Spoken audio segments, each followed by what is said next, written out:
Estamos então dando início ao estudo da série psicológica de Joana de Ângeles. Lembrando que o livro Psicologia da Gratidão, nós já estamos analisando no capítulo 6 do livro, hoje o item Heranças Afligentes. Estudos anteriores encontram-se na nossa página no YouTube, você pode acessá-las, mas o mais importante é o objetivo maior do livro que nós estamos a cada encontro reforçando, que é a percepção da gratidão como virtude a ser conquistada, a ser trabalhada, e não como a evidência que se dá do agradecimento por certas circunstâncias ou por certos momentos da nossa vida. Não, aqui é todo um livro trabalhando a gratidão, mas direcionando a todos nós o caminho de aquisição como virtude. Mas, como de hábito, primeiramente, faremos um breve comentário de uma mensagem do Espírito Emmanuel para iniciar o nosso estudo. É a passagem extraída do livro O Evangelho Comentado por Emmanuel, Cartas de Paulo, a passagem da primeira carta aos Coríntios, capítulo 12, versículo 27.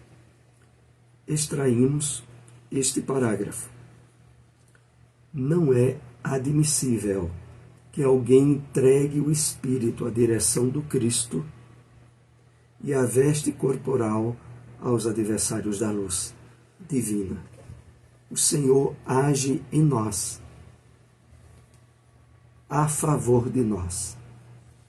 Então vamos colocar algumas reflexões para absorvermos mais o conteúdo dessa mensagem de Emmanuel.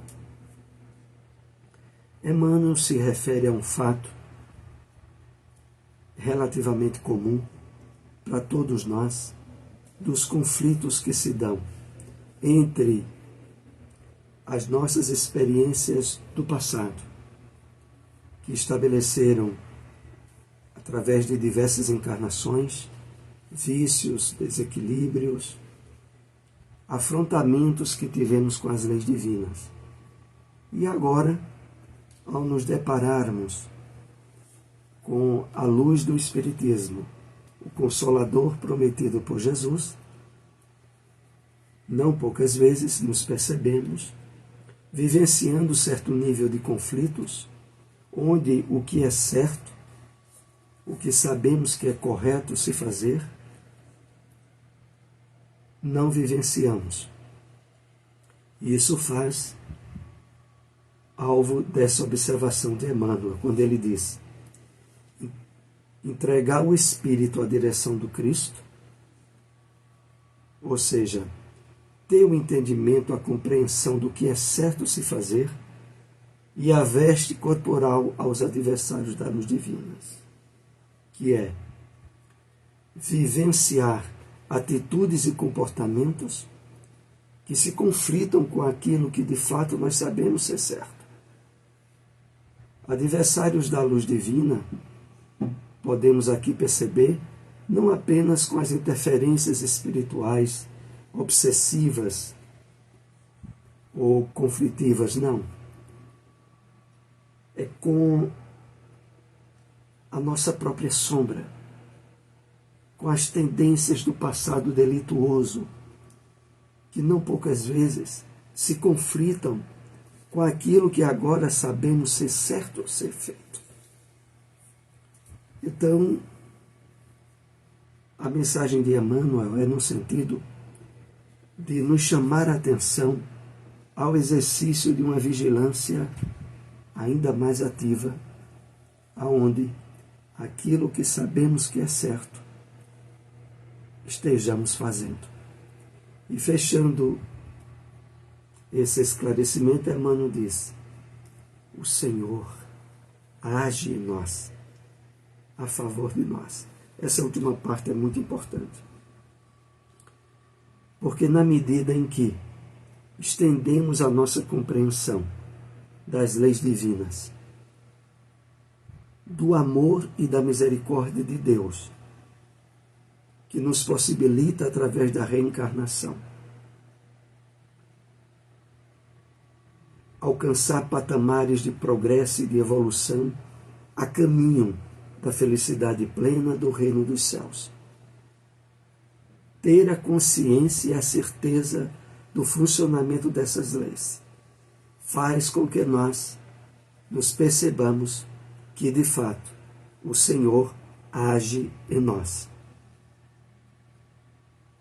E, mais importante ainda, a favor de nós.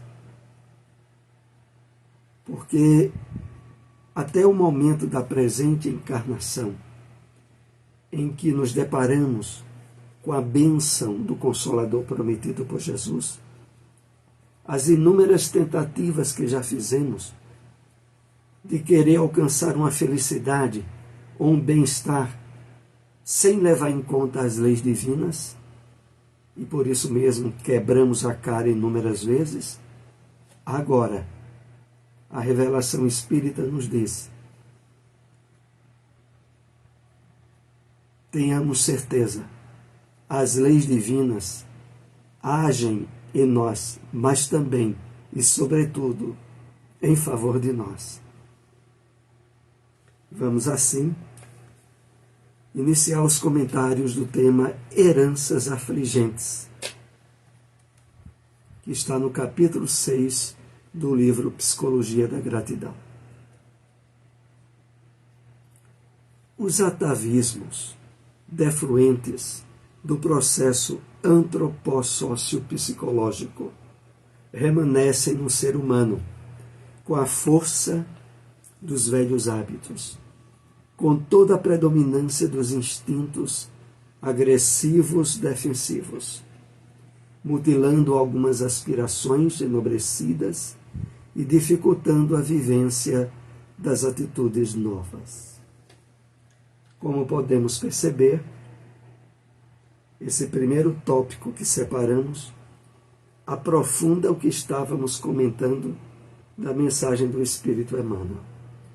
Quando Joana diz aqui, os atavismos defluentes do processo antropossócio-psicológico, ela se refere a todo o conjunto de condicionamentos estratificados do nosso psiquismo, através das experiências sociais, psicológicas, vivenciadas por nós, como criaturas humanas, que reencarnamos em diversas épocas e períodos da história humana.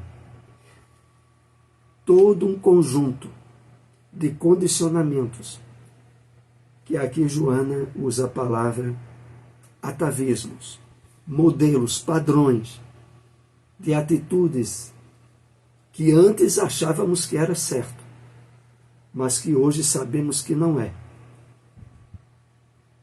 A consequência disso, Joana diz, remanescem no ser humano com a força dos velhos hábitos, com toda a predominância dos instintos agressivo-defensivos, que fizeram parte de diversas experiências encarnatórias que tivemos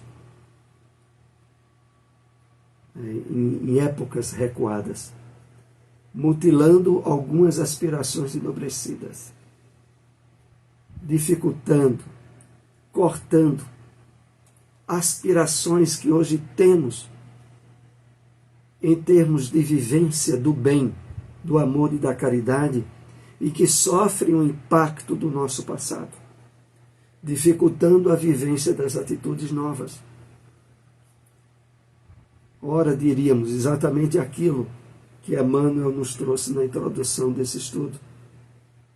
Essa questão entre saber o que é certo e estar vivenciando o que é certo, e a dificuldade que muitas vezes se apresenta devido ao nosso passado delituoso, nosso passado de vícios e de desequilíbrios.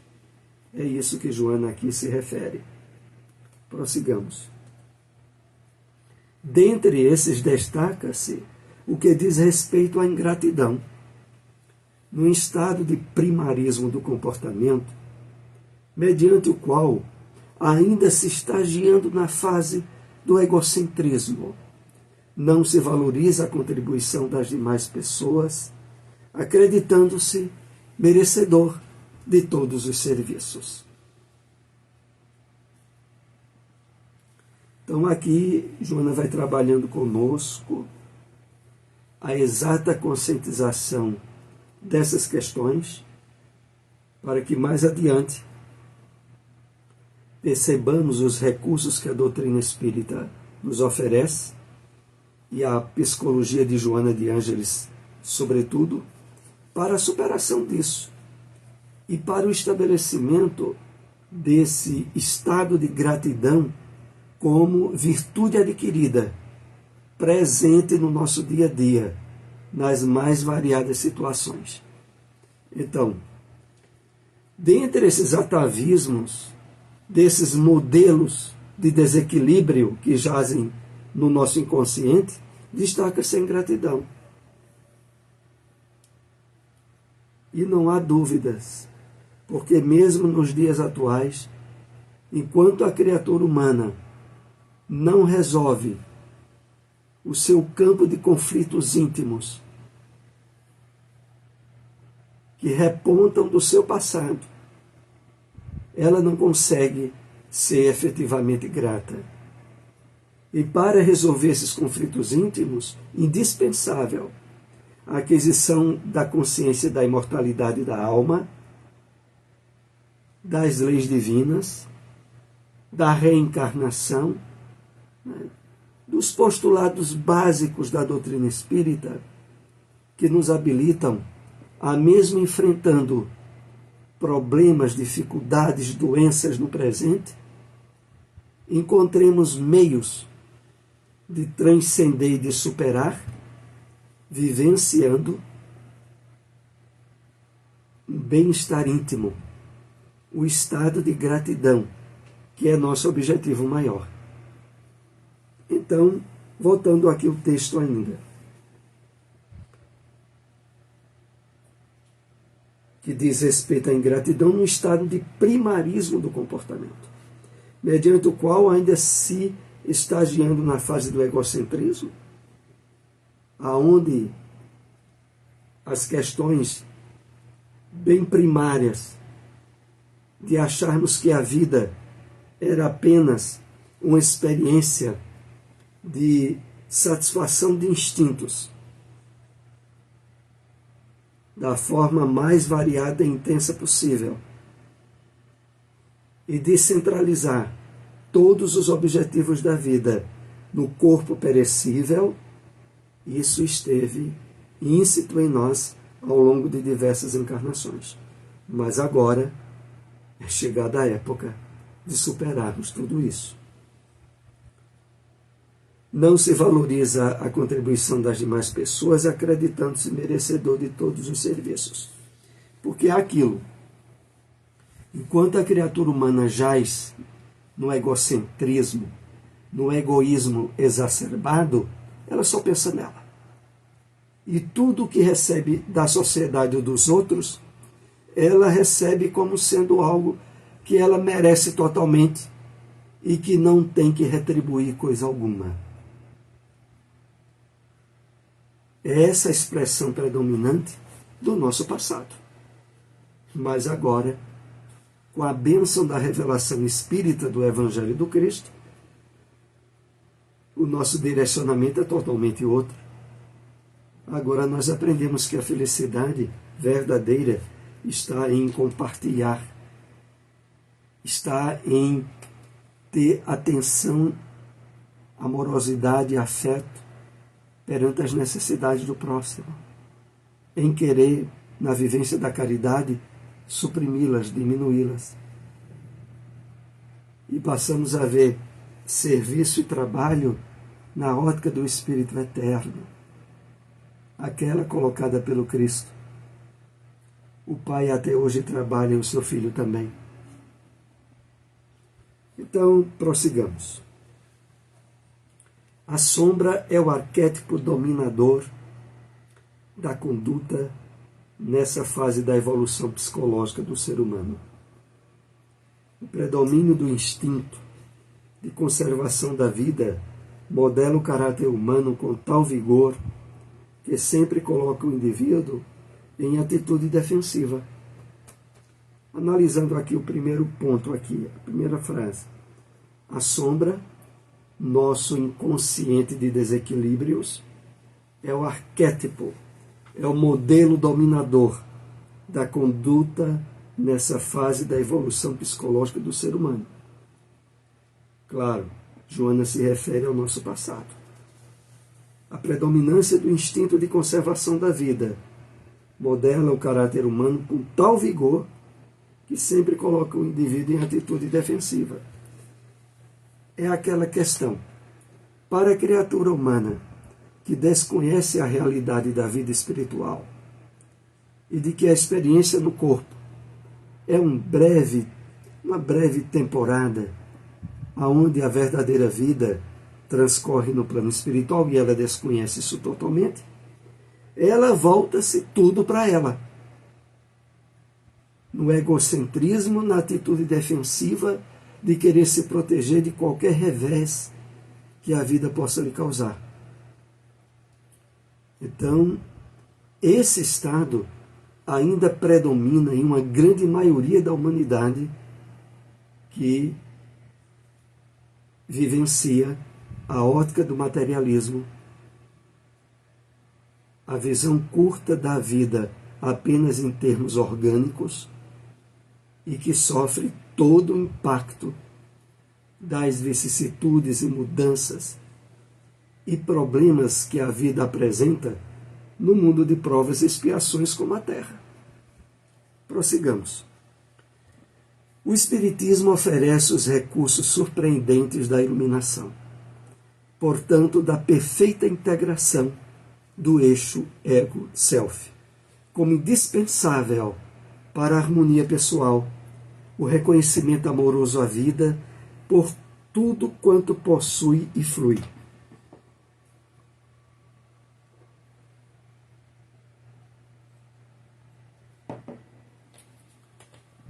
É preciso estarmos bem conscientes dessa maravilha que o Espiritismo nos oferece.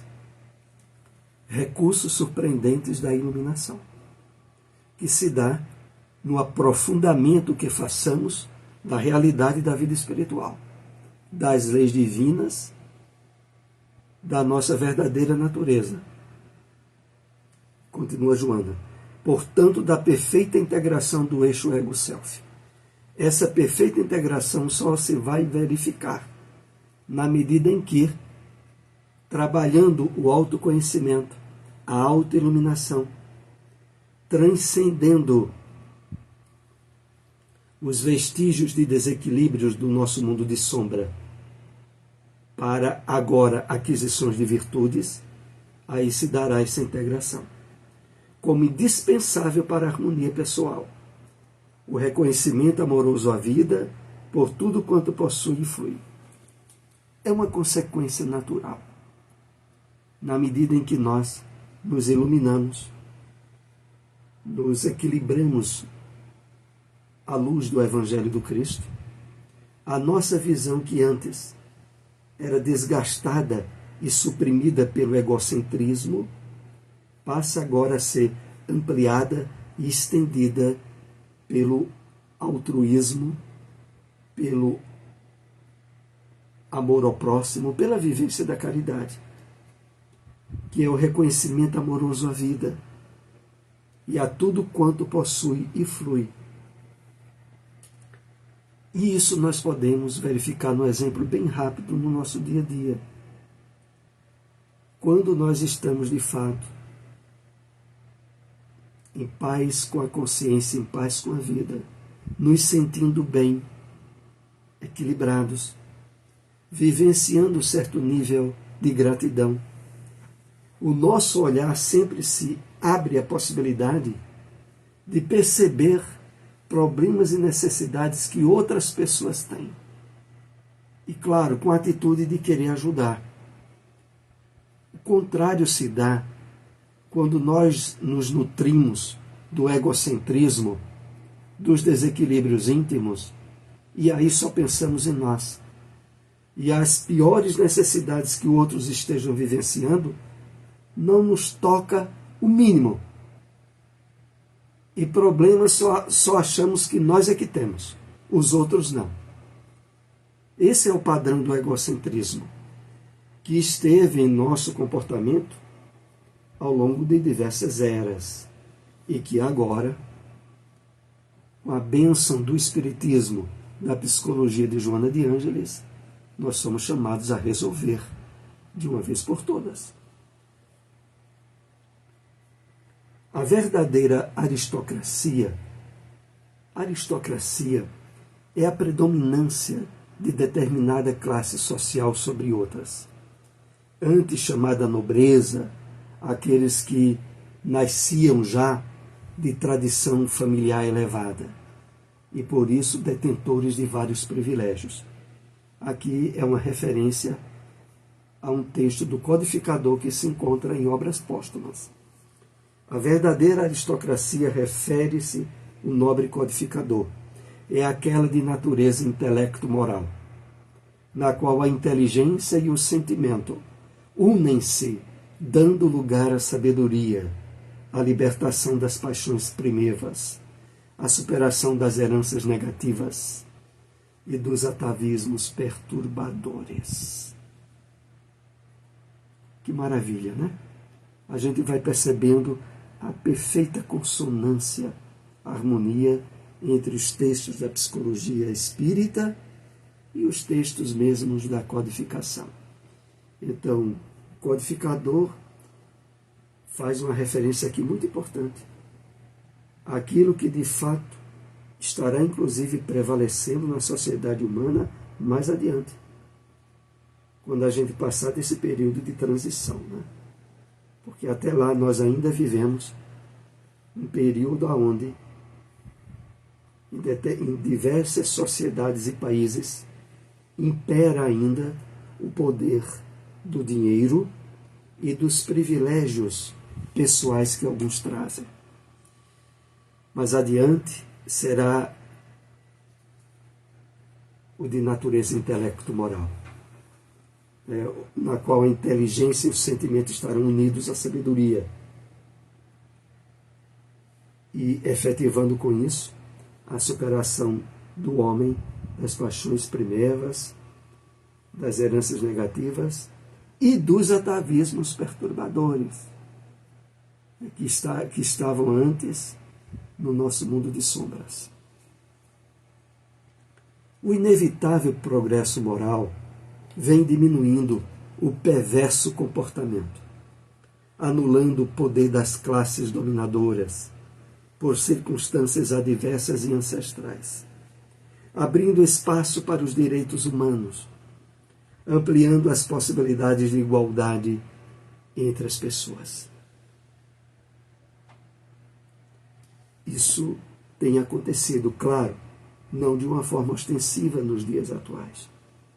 Mas, voltemos ao texto, é inevitável o progresso moral, que vai diminuindo o perverso comportamento do nosso passado, anulando o poder das classes dominadoras, abrindo espaço para os direitos humanos, ampliando as possibilidades de igualdade entre as pessoas. De fato, é nessa linha que o progresso e a evolução, que são inevitáveis perante as leis divinas, não há como evitar. Mais adiante, nós estaremos vivenciando de uma forma maior essa perspectiva que aqui é colocada. Apesar deste fenômeno incoercível, que não se pode impedir, que não se pode conter, que é o progresso, muitos indivíduos tentam resistir aos seus impositivos, optando pela deplorável condição de infelizes, em razão da sombra que os submete aos caprichos da inferioridade. Bom,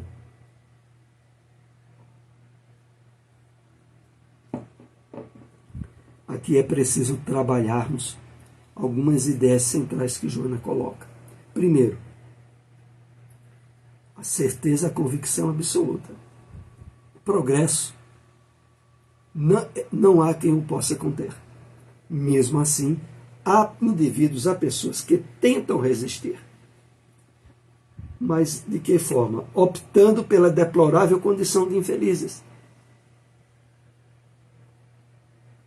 Viver num mundo de provas e expiações, numa época de transição planetária, sem utilizar os recursos da iluminação espiritual, do conhecimento das leis divinas, da justiça e do amor de Deus, mais cedo ou mais tarde as situações da vida levam as pessoas a depressões e a sofrimentos grandes. E finaliza Joana dizendo, em razão da sombra do seu passado, do seu inconsciente, que os submete aos caprichos da inferioridade. Prossigamos. A divindade, porém, dispõe de mecanismos que se impõem favoravelmente ao desenvolvimento das faculdades morais do ser, através das expiações, nas quais expurgam os miasmas que os asfixiam na inferioridade.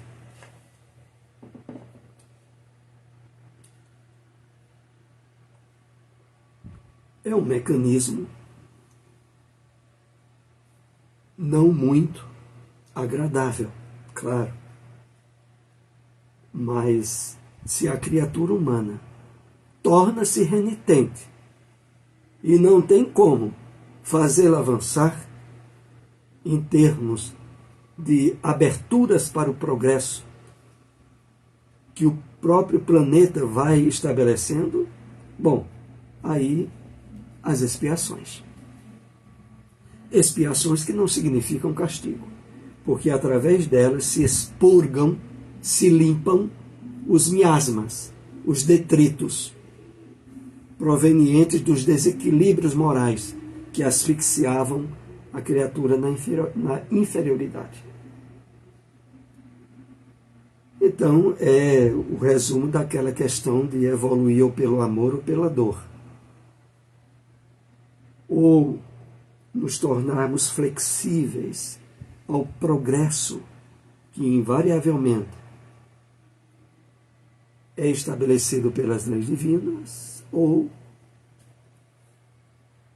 passarmos por dificuldades que seriam dispensáveis caso utilizássemos o livre-arbítrio e a nossa liberdade de forma positiva a nós mesmos. Desse modo, o processo de crescimento em relação à própria plenitude é impostergável e dele ninguém se evade, por fazer parte dos instrumentos universais do amor divino. Então, olhe, é claro que a princípio isso é para nos fazer bastante felizes. Sabermos conscientemente de que o processo de crescimento não há como evitar, mas ele nos leva à plenitude, à felicidade verdadeira. Isso é impostergável, isso vai ter que acontecer. Se é assim, por que não fazermos o máximo esforço possível no dia de hoje, em prol da nossa iluminação íntima, da vivência do bem? E continua o texto, e dele ninguém se evade, por fazer parte dos instrumentos universais do amor divino. Então, os instrumentos universais, as leis divinas, direcionam e vão nos levar à plenitude, ao nirvana, à autoiluminação, que invariavelmente irá ocorrer. Melhor que, contando com o nosso apoio, com o nosso esforço possível, se dê o quanto antes. A gratidão é a impressão digital do desenvolvimento intelecto-moral do espírito, que se liberta das heranças afligentes. Heranças afligentes é o tema central do que comentamos hoje durante essa aula. Então, trabalhado o nosso mundo de sombra, superado os atavismos que trazemos do nosso passado delituoso, abre-se o campo à conquista da virtude da gratidão. E aqui Joana coloca que é a impressão digital, é a marca indelével, insubstituível do desenvolvimento intelecto-moral do espírito, que se liberta das heranças afligentes. O objetivo e o alvo maior das leis divinas que direcionam a vida de todos nós. Nós estamos assim chegando ao término do nosso estudo dessa tarde, agradecido a todos que nos acompanharam. Se possível, compartilhem essas informações. Até o próximo estudo. Uma boa tarde a todos.